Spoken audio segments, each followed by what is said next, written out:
ओं नमो भगवते वासुदेवाय। नारायणं नमस्कृतं नरं चैव नरोत्तमं देवीं सरस्वती व्यासं ततो जयमुदीरयेत्। मूकं करोति वाचालं पङ्गुं लङ्घयते गिरिं यत्कृपातमहं वन्दे परमानन्दमाधवं। निगमकल्पतरुर्गलितं फलं सुखमुखादमृतद्रवसंयुतं पिबत भागवतं रसमालयं मुहुरहुरसिका भुवि भावुका। आज आम अतिबड़ी जगन्नाथ दासकृत ओडिया भागवत नवम स्कंदर चतुर्थ अध्याय आरंभ करवा। प्रथमे तार वर्णना करवा। नभगंकर पुत्र नभाग से अंगिरसंकर यज्ञ प्रचुर धन लाभ करी से रुद्र को समर्पण कले। नाभागंकर विष्णुभक्त पुत्र अंबरीश से देह सुख प्रति ध्यान न दे तथा संपद को स्वप्न प्राय मणि से सप्तद्वीपर राजा भाव में प्रजापालन करुले। ब्राह्मण देवता एवं साधु जनकर सेवारे तृप्ति लाभ करुले। से असित वशिष्ठ गौतम सह अन्न मुनि मानक निमंत्रण करी सरस्वती नदी तीर में अश्वमेध यज्ञ आरंभ कले।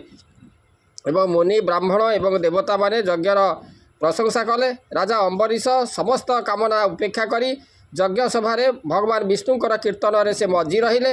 अंबरीश को समस्त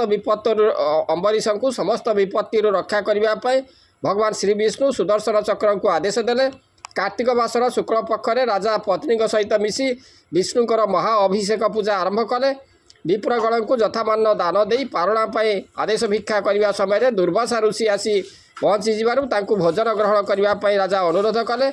दुर्वासा राजांकर अनुरोध को रक्षा करी से जमुना जल में संध्या स्नान शेष कर भोजन करने से कहले। राजांकर पारण समय अतिक्रांत होबारू वेद मतरे से गंडुसी मात्र जलपान कर दुर्वासा ऋषि को से अपेक्षा कले। दुर्वासा संध्या स्नान सारी फेरिबा परे राजा अंबरीश तांकु भोजन ग्रहण करने को अनुरोध कले। एवं सर्वज्ञ ऋषि पारणा समय राजांकर जलपान कथा जानीपारी से क्रोधित हेले एवं तांकर बिना किभली भाव से पारण कले तार प्रतिफल भोग करने से निजर जटा को छिंडे ताको कृता अनल करदेले। परीक्षित उवाच नाभाग पुत्र अंबरीश से जेणु गोविंद विश्वास ब्राह्मण शाप न लागिला मोते तो संदेह लागिला। जेहु ब्रह्मांड वज्र घोर केमंते तहु हेला पार किबा ताहार तप फल हरिला ब्रह्म सपनल। एक कथा कह मुनि मते संशय लागिला कचित्ते। श्री शुकवाच एमंते राजा प्रश्न शुणी सुख कहती मंजुवाणी। शुण राजन एक चित्ते जे प्रश्न वंशानुचरिते। नाभाग पुत्र अंबरीश जे मंते विष्णुर विश्वास ब्राह्मण शाप न लागिला अंते से गोविंदे पशिला। से सप्तद्वीपे एक राजा शुभे पालई जन प्रजा अव्यय संपद ताहार विभवे के करु गोचर। सप्तद्वीप राजा गणे पादे खटन्ते अनुक्षणे शरीर सुख को न इच्छे संपद स्वप्न प्राय लेखे। जे प्राणी संपद इच्छई अंते नरके से पड़ई। एमंत निश्चय जानी मने हरि भक्ति अनुक्षणे। विष्णु भक्त जेते जन ताहांकु स्नेह प्रतिदिन। साधुक पादे नित्य सेवे संसार आत्मा रूप भावे। हरि चरणे देई मन विष्णु उच्चारणे वदन। विष्णुर मंदिर मार्जने कर निवेशे अनुदीने। श्रवण जुग तार श्रोता नित्य शुणई हरि कथा। निरते ताहार नयन कल्पई भक्तिर दर्शन। शरीर कर्म अनुदीने कल्पे भक्त आलिंगने। हरिचरण पद गंधे आघ्राणे कल्पे अनुमोदे। कृष्ण निर्मल भोग राशि तार रसना रंगेर बसी। चरण जुग कल्पे नित्ये कृष्ण मंदिर उपगते शिर हृषिकेश चरणे कल्पे नमिव अनुक्षणे शरीर कल्पे अनुदीने विष्णु वैष्णव आलिंगने हरि भक्त जने रति निरते कल्पे तारमती देहादि विषय सहिते अर्पित हरि भावे नित्य विप्र देवता पादे सेवे प्रजा को देखे विष्णु भावे सकल संपद प्रसिद्धि इच्छई पूर्ण समेधि विप्रचरण दान पूजे जे अधि यज्ञ विधि पूजे अत्रि वशिष्ठ गौतम संगते घेनि द्विज जन तीर्थ सेवन अनुमते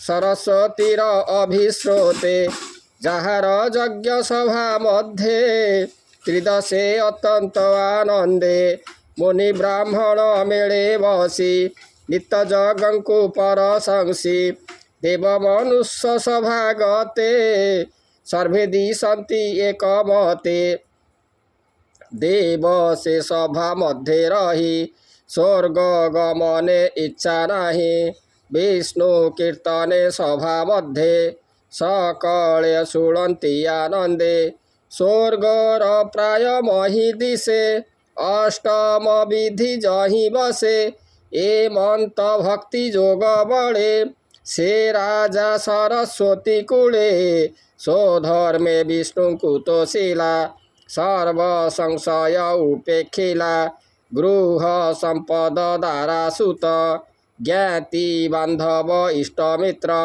राज संपद आदि जेते जे अस कुंजर सहिते अपरे दिव्य वस्तु जेते इच्छा न करे तार चित्ते निरते गोविंद चरणे मन निवेशी अनुक्षणे ताहार शुद्ध चित्त जाणी चक्र कुराई चक्र पाणी बोईले अंबरीश मेले तू चक्र थिबु सबु काले ताहाकु रख निरंतरे जे मनते सर्व दुख तरे ए मनते विष्णु आज्ञा पाई से चक्र रक्षा कला जाई से राजा पत्नी रे समिते उपासी एकादशी व्रते कार्तिक शुक्ल पक्षे हरि पूजिला उपवास करी प्रभात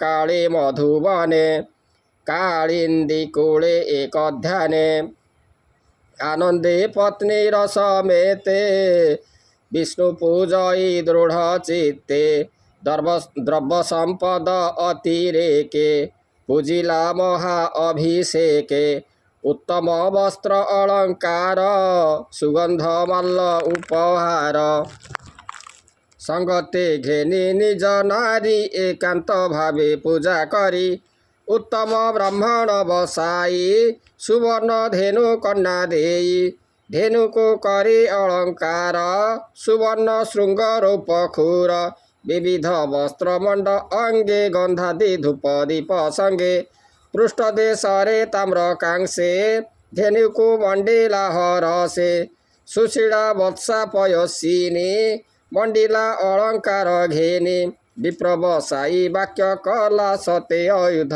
धेनु देला सुसादु अन्न सड़ रसे विप्रंकु भुंजाई हरसे विप्रंक पाद जुग लागी पारणा अर्थे आज्ञा मागी उद्यम करन्ते नृपति एमन्ते मिलिला अतिथि दुर्वासा धूर्जटिर अंशे जाहाकु देखि जन त्रासे ताहाकु देखि नृपमणि आसन पादासन पाणी पूजिला अतिथि स्वभावे आनंदे अति गौरवे पूजी चरण तले पड़ी राजा बोइले कर जोड़ी भोमुनि पारणा मोहर मोहर तुले भिक्षा कर तखणे अम्बरीश बोले मुनि आन्निक कर्म कले आनंद मन मोद भरी कालिंदी जले स्नान करी विलम्बे ध्यान संध्या कले ସୁସ୍ଥିରେ ବସି ନଦୀ କୂଳେ ଏବେ ହୋ ଶୁଣ ନୃପମଣି ରାଜା ବିଷାଦ ମନେ ଗୋଡ଼ି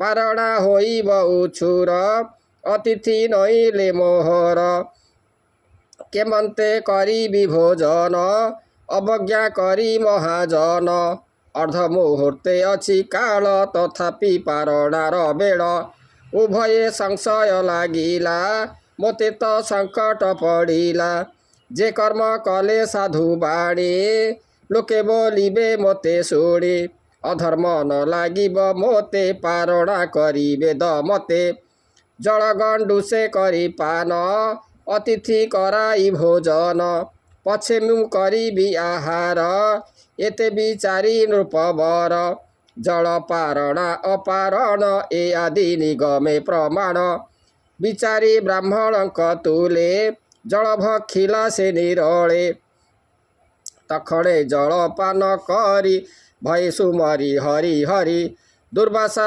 ଆଗମନ ଚାହିଁ ରାଜା ଚାହିଁଲା ତାପ ପାଇ ଦୁର୍ବାସା ଯମୁନାର କୂଳେ ସ୍ୱକର୍ମ କରି ପ୍ରାନ୍ତ କାଳେ ମିଳିଲେ ଅମ୍ବରୀଶ ପାଶେ ପାରଣା କରିବାର ଆସେ ନୃପତି କରି ବହୁମାନ ବୋଲଇ କରିବା ଭୋଜନ ଏମନ୍ତେ ଅମ୍ବରୀଶ ବାଣୀ ଦୁର୍ବାସା ବହୁମାନ ଜାଣି ସ୍ୱଭାବେ ସର୍ବଜ୍ଞତା ପୂର୍ଣ୍ଣ ଜାଣିଲେ କଲା ଏ ପାରଣ ରାଜାର ବଦନ ଅନାଇ ବୋଇଲେ କୋପ ଭର ହୋଇ ତୁ ଅନାଦର କଲୁ ମୋତେ ଜଳ ଭଖିଲୁ ତୁ ଗୁପତେ ଅତିଥି କରି ଅବହେଳେ ଅଗ୍ରେ ଭଖିଲୁ ଜଳ ଭୋଳେ ଉଚ୍ଛିଷ୍ଟ ଭୁଞ୍ଜିବି କେମନ୍ତେ ତୁ ଯେ ଅବଜ୍ଞା କଲୁ ମୋତେ ତୁ ମୋତେ କଲୁ ଅବହେଳ ଭୁଞ୍ଜ ତୁ ଅଧର୍ମର ଫଳ।